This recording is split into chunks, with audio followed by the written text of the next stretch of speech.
an interesting place. See, immediately after emancipation, land became a big issue. Uncultivated land in Jamaica was divided into two categories: Crown land, owned by England, and backlands or uncultivated estate land. Even though black people eventually enjoyed some freedom, it was only on paper. After slaves were freed, they had literally nowhere to go. White landowners took advantage of this and charged hefty rental fees, making their former property unwilling tenants. Many black people took matters into their own hands and tried to secure lands themselves. The state hated this and passed a series of laws that made black people lose these lands. One of the government's most effective tools in the fight against black land ownership was taxation. The state introduced a raft of tax policies that were, well, ridiculous. When black people protested the unfair taxes, they were labeled squatters with a love of uncivilized ease, far too lazy for work. For those who could afford land and animal taxes cut away at already meager resources. But the government didn't stop there. By the 1850s, toll roads were commissioned near black-owned properties in an effort to drive them off. In 1859, residents in Westmoreland had enough. Persons, including men disguised as women, took to the streets to protest the taxes that were preventing them from earning an honest living. That event became known as the 1859 Toll Riots of Jamaica. But nothing changed.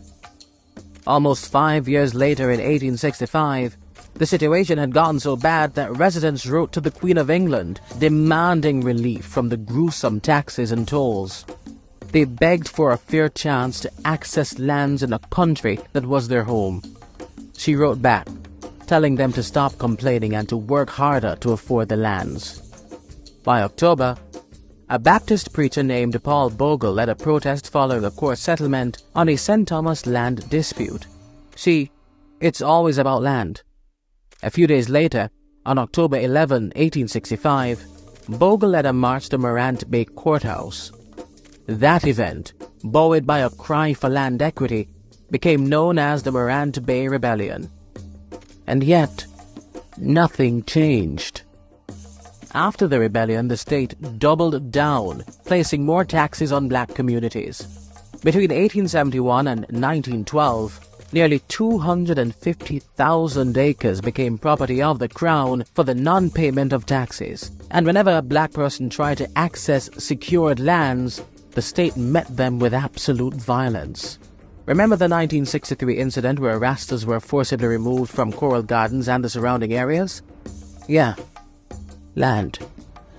For 3 years, the state orchestrated a war against poor and black Indian Jamaicans living in Baku Wall to create Tivoli Gardens. Driven off the land they had occupied for years with no help from the state, many were forced to form informal settlements around Kingston. Almost a decade later in Rima, around 1,000 residents were driven out of their community over what was said to be non-payment of rent. Large lands in Jamaica, towns even, can be traced to plantation owners in the 17th, 18th, and 19th century. This anti-black history of land rights and land access is why Bob Marley faced hostility when he lived on Hope Road in the 70s, and why Usain Bolt faced discrimination as a black resident in an upper-class neighborhood in Kingston and St. Andrew.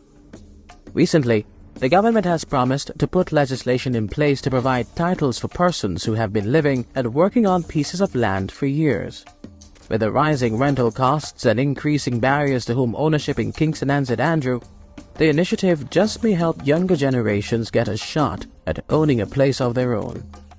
Our black ancestors fought hard to try and secure lands, but Jamaica's colonial government did not allow them to.